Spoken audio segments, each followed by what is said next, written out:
Hi, everybody. Welcome back to a Win a Pageant podcast. I am so thrilled for today's guest interview. I've been following this woman only for a short time, but let me tell you why. One of my clients, Shavana, inside of my Win a Pageant Academy, specifically asked for the woman that you are going to meet today. And I was like, oh, wait a second. And I was like, wait, I feel like this name feels vaguely familiar. So I go to her Instagram account, which y'all need to be following, okay? Ceylone Boothe Grooms. If you're not following her, do so now. Two things you're going to find when you follow Ceylone Boothe Grooms, just like I did. Number one, you're going to be like, I feel like I've seen her somewhere before. I feel like I've seen her. If you have even blinked your eyes in pageantry before, you will realize you have seen her before, okay? She's been all over the pageant circuit. Early, even on like 1995 is when she started winning big time state pageants. Okay. So this gal has been around. You're going to probably recognize her. The second amazing thing that you are going to find is that she is so generous with the content that she delivers, with serving her community, and particularly in the area that she's going to be talking about today, which is makeup tips for women of color. Now, if you are anything like me, and if you've seen, if you've been around the pageant industry for more than a year, you probably have noticed that there is a lot of content for white women. This is something that is probably in many industries. This is probably very true for many industries. But what we know is that this is not a white woman's industry, that pageantry, just like every other industry, has to have women of color and diversity in order to achieve the things that the industry itself is trying to achieve. You all know that we want to empower women, but we're not really doing it in its full and complete justice if we're not having conversations about all of the aspects of things that we are dealing with, right? It's the pageant woman is no longer the 20-year-old skinny blonde white woman. This isn't she is still a pageant woman, but pageantry is for everybody.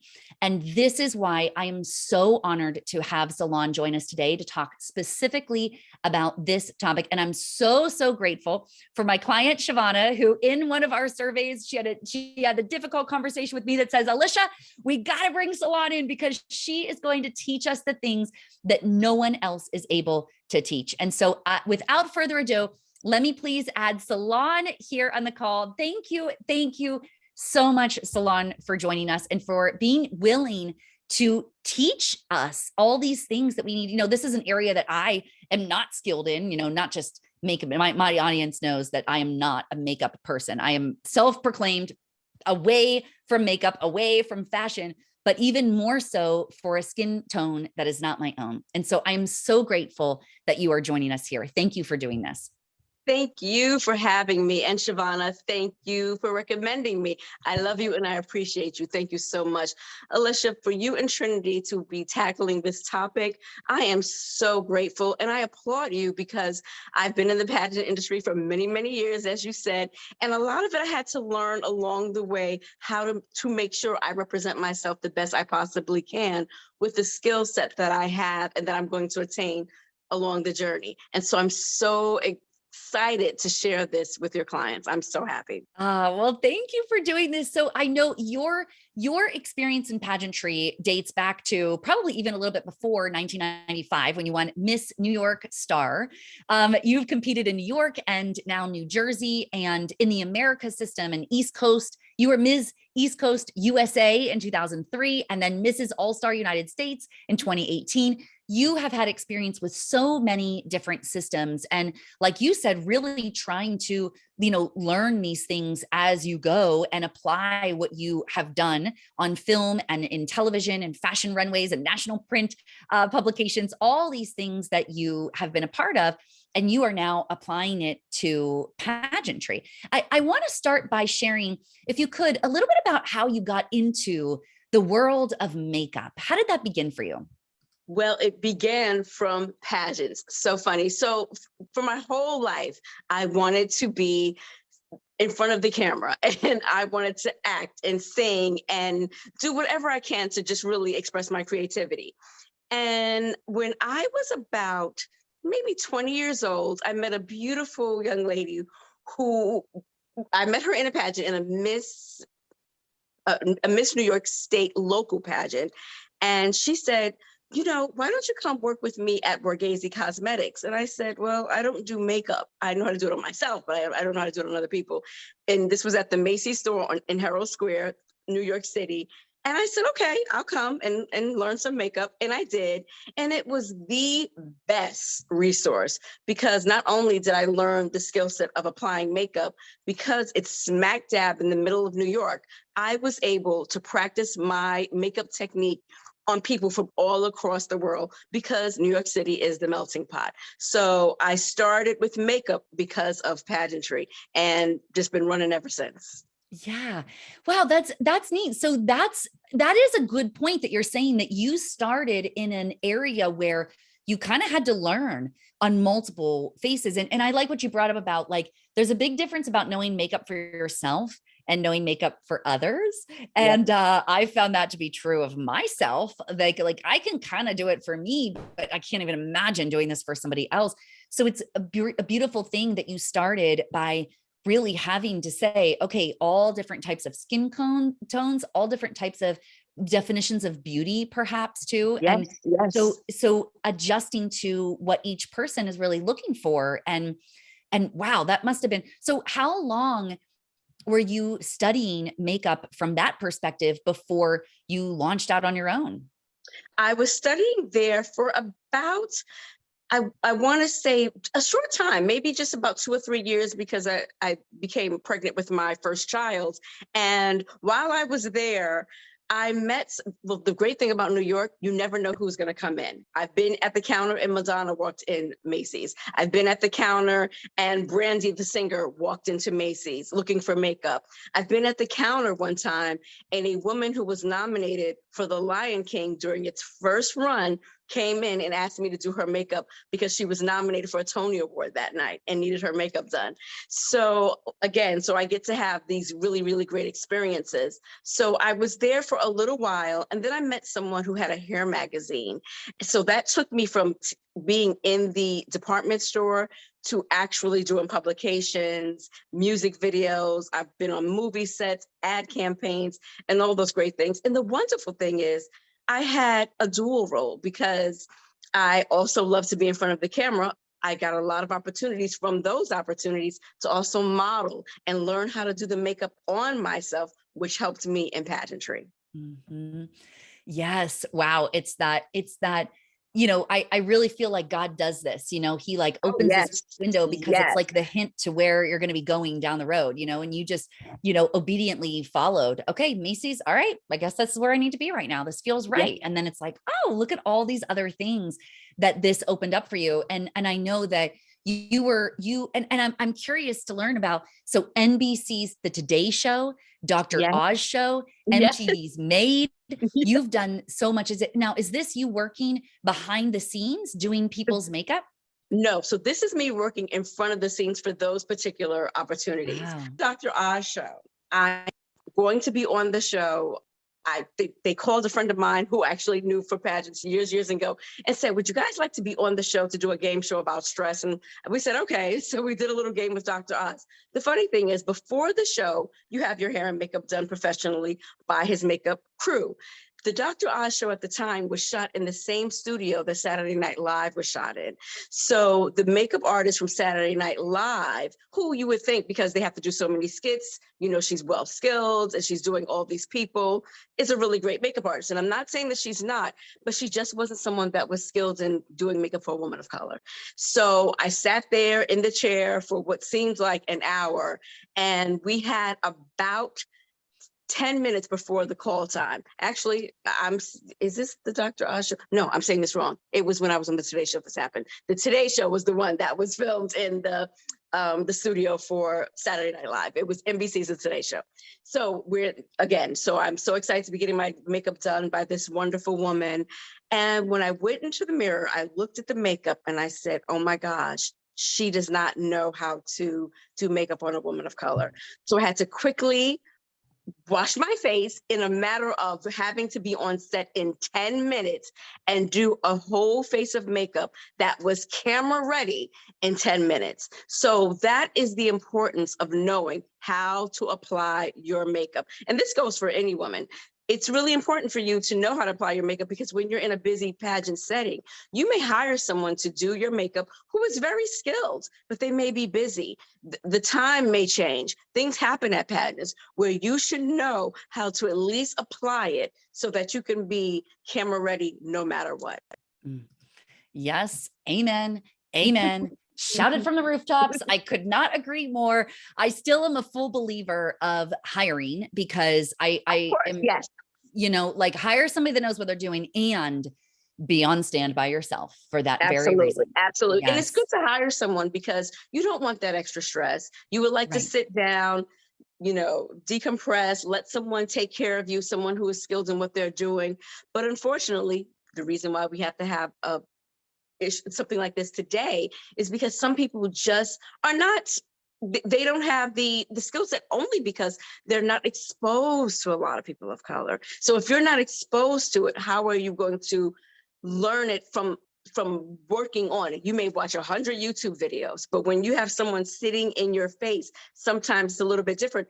And the reason why we're called women of color is because we come in so many array of shades. So, and then the way your eyes may set, or the way your cheekbones lay, or the way your skin tone is, it's just so many things. So that's why it's important for us to at least have those fundamental tools, so that if the person doesn't know, we can guide them. Because a lot of times I had to guide the makeup artist on what to do with my face. Yeah, that's beautiful. And it is true that regardless of whether or not how skilled that person is, and it's not their fault for not knowing, it's just, they might, like you said, they just don't have the exposure. They haven't had the practice. They haven't positioned themselves in a place to do it, to learn it, Right. So I love that I believe you've got 5 tips for us today. Is that right? Awesome. Yes, good. Let's go ahead and launch into the first tip that you want to share with the Win a Pageant audience. Let's start there. Okay, so the first tip, doing makeup on women of color isn't really that much different than doing makeup on anybody's face. The difference really lies in what type of makeup you're using. There may be small differences, and I can give you some tips on that, but the biggest thing is the type of makeup that we're using. Unfortunately, most times you cannot walk into a drugstore and find the colors that are going to be suitable for your skin. So it's important to educate yourself on the brands of makeup out there and what works best for your skin. Luckily, you have someone in front of you who has done that due diligence for you and who has been in the industry so long. I have worked with every single major cosmetic company, and these are currently my faves to use for women of color. The first one I'll start with is Fenty Beauty. Fenty Beauty is a cosmetic company that was started by Rihanna, the singer. Fenty Beauty has foundation and makeup colors that will look good if you are the lightest, a light, fair skin tone, or the beautiful, darkest of dark, beautiful, glorious skin tone. So Fenty Beauty is a really, really, really good starting point if you want to have makeup that's going to really look good on skin for women of color. That's one. Another one is Morphe. Morphe has wonderful, wonderful foundations for women of color. The pigment is just such that it lays on the skin well. I think with a lot of the other foundations, if you just go into the drugstore, it's too light. It's the pigment is just not there. The color just goes into our face instead of laying on the face where you can really, really see it. Morphe's pigment, especially in their eyeshadows, are just boom. And when you put them on, you see it on your skin tone, no matter what your skin tone is. Now, another one, and one of my faves, if you are a woman of color who is on the older spectrum, like myself, you may want to have something that has just a little bit more oomph to it, that's going to just hide those little imperfections. Women of color suffer from hypertension. And not all, but a lot of us do, where our pigment is really darker in some spaces, lighter in others. And we want to make sure we're evening out the skin tone with our makeup without it looking too heavy. Dermablend is a fantastic makeup for that. It was created years ago because a beautiful model in New York City had a tragic incident happen to her where somebody scarred her face, and she wanted a makeup that was heavy enough to cover the scar. Dermablend was created, and I found it years ago. I used to do music videos also. I used to be a music video girl, and on one of the sets, there was a makeup artist who was a makeup artist of color who introduced me to Dermablend, and I said, this really does my skin well. Now, when I was younger, it was a little thick, so I would wet it and put it on just for the coverage. Now that I'm older, I love the thickness because it fills in those little lines and those little things that we want to hide when we get a little bit older. So Dermablend is a really, really, really good cosmetic. I love it. And here's a side tip on that first tip note. If you are in a makeup chair and they have foundation and you did not do your work and you didn't bring your own, try to ask the makeup artist, if you're a woman of color, to use a yellow based foundation. Most yellow base work well with skin tones of color. Not all, but most do. And because if you go too red or too blue, it sometimes just does not work with our skin tone. So sometimes it does, but if you just want to be on the safe side, yellow-based foundations work the best.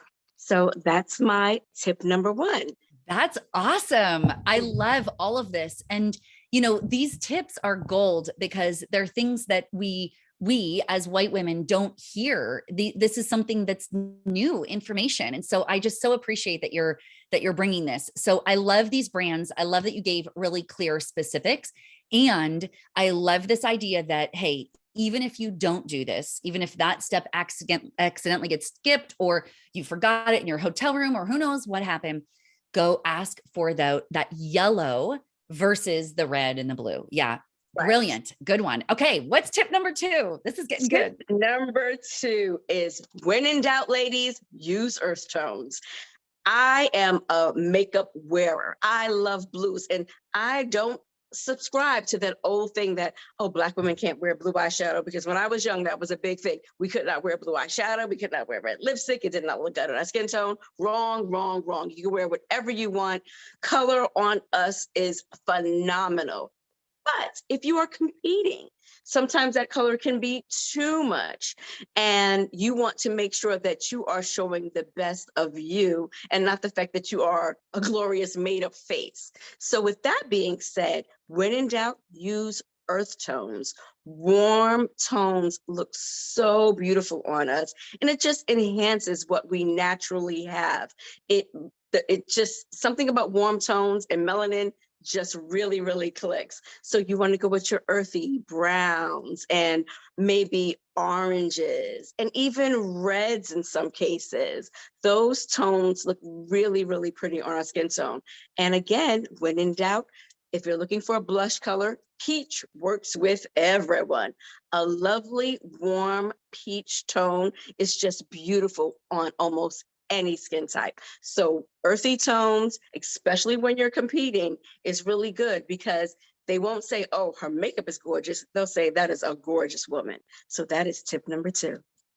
That's perfect. And this is exactly the kind of stuff we need, because it is absolutely, you're right, that there's a big difference between, hey, you can do and wear whatever you'd like don't limit yourself.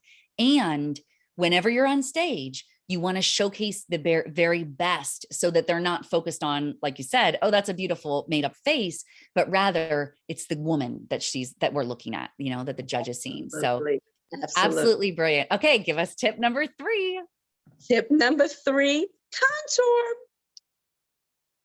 Contour is your friend. Even though about 5 years ago, we were all going contour crazy. I'm talking about, we were just marking up our faces, going contour crazy.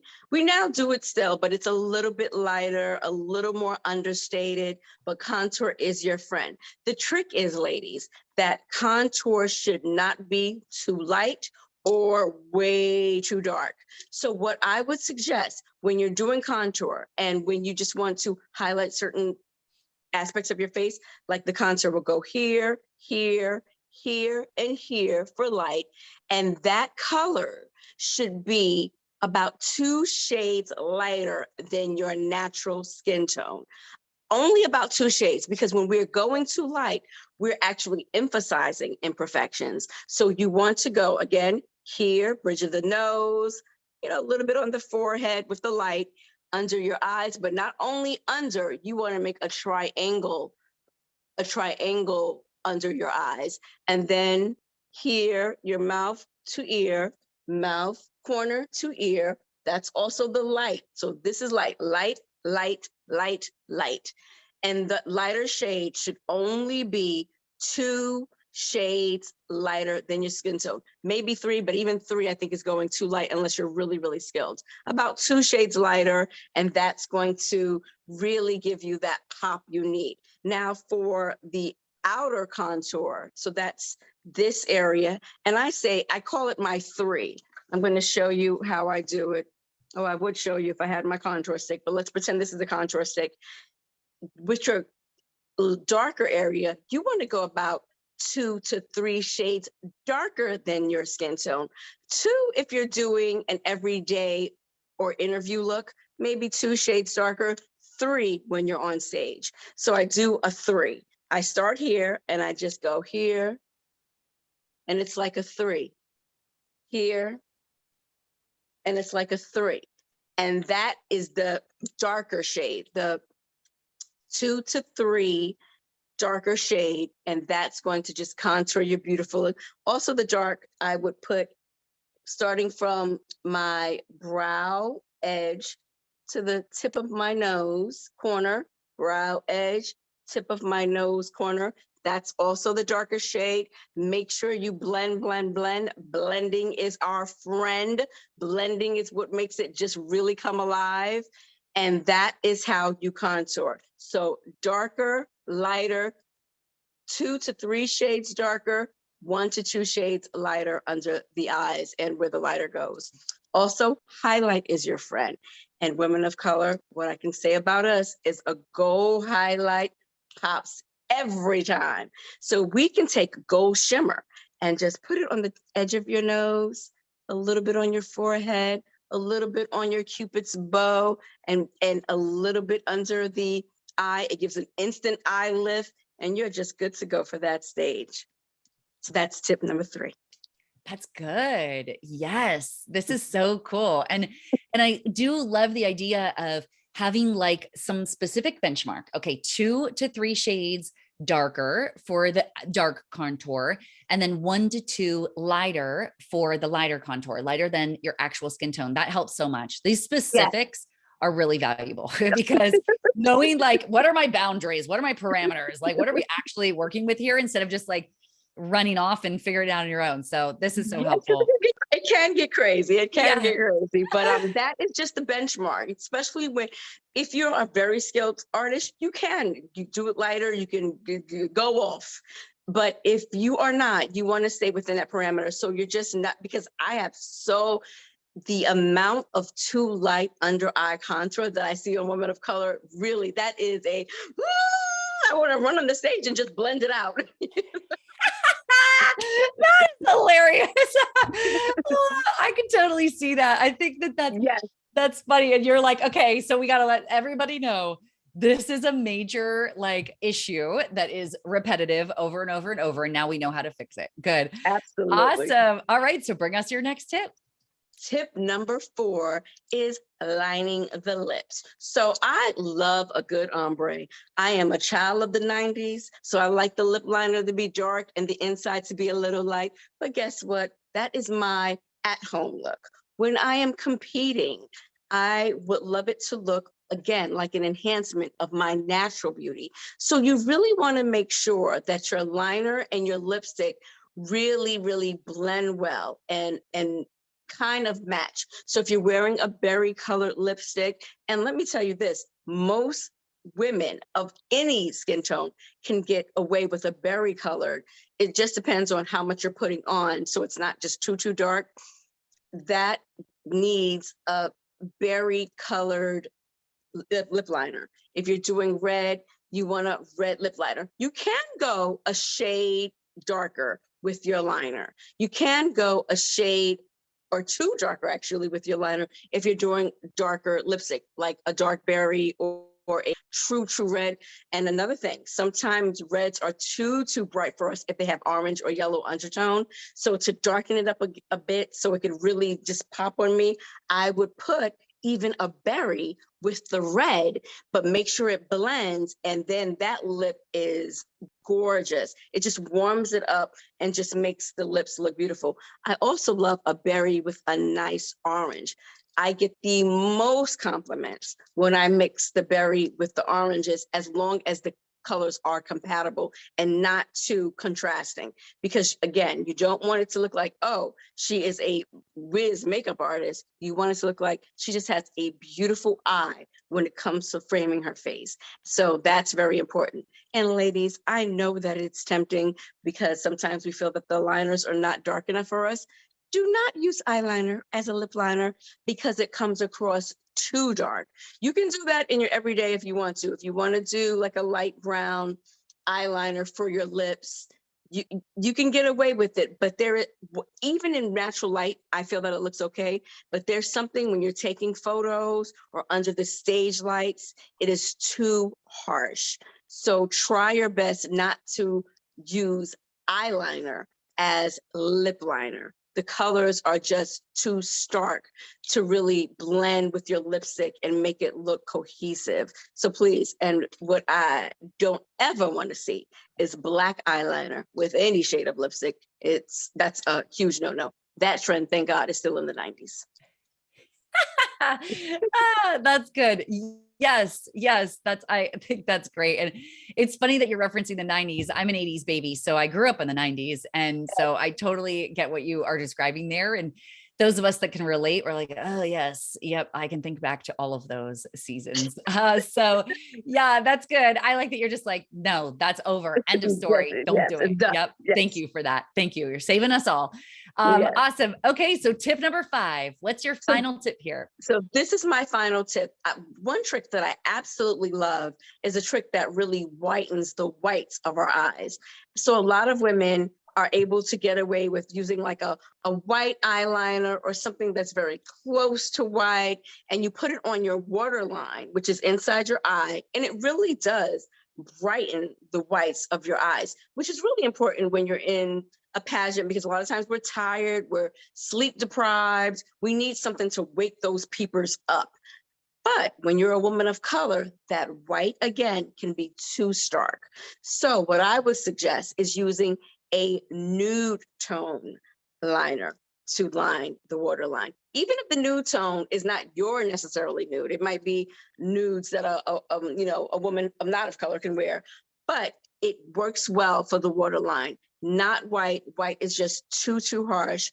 There is a company called Ruby Kisses, and they have a great gold color one that just works phenomenal with women of color. It has even a hint of shimmer. You put it on that waterline, all of a sudden you take 5 years off your eyes because your eyes look so bright, and you're just ready to mesmerize the judges with those peepers and really take that pageant by storm. So that's my 5th tip. My 5th tip is nude or gold colored liner for the waterline. It brightens up the eyes. That is wonderful. Wow. You've got it all, Ceylone. This has been spectacular.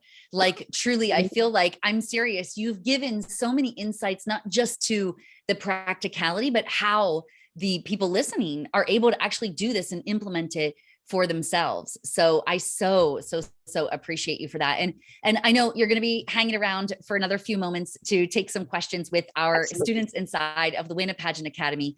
As we transition from the podcast, I just want to say thank you so much, because not just, I definitely want to say thank you so much for being here and for spending your time to be with us here today. But even more so, thank you for the work that you are doing in the world. I am truly grateful for the effort that you have had to put into. And I know that it doesn't come by accident. It's not that this stuff is just, it's a skill set that you have invested time and energy and effort and probably many fails in order to perfect. Many. And I know that it is not a simple and easy thing to do. And yet you bring it to us in 5 quick tips and but all of that comes from decades of experience, decades of trying, thousands, hundreds of thousands of dollars, I would guess, on makeup, just testing different types of makeup and stuff. And here you are delivering it to us on a silver platter. And for that, I say thank you so, so much. I appreciate you. It's my honor and pleasure. And I am so grateful to be able to do it. Truly, truly grateful. Wonderful. Well, I want to ensure that all of our listeners are able to reach out to you for all of their makeup needs. You can find Ceylone on Instagram and on Facebook at her full name, Ceylone Boothe Grooms. Ceylone is spelled Ceylone. Boothe with an E and Grooms with an S. Ceylone Boothe Grooms. I'll make sure to link it in all of the things so people can find it in the description of the video and even in our show notes in the podcast. So Ceylone, thank you again. I so appreciate you being here. Absolutely. Thank you so much for having me.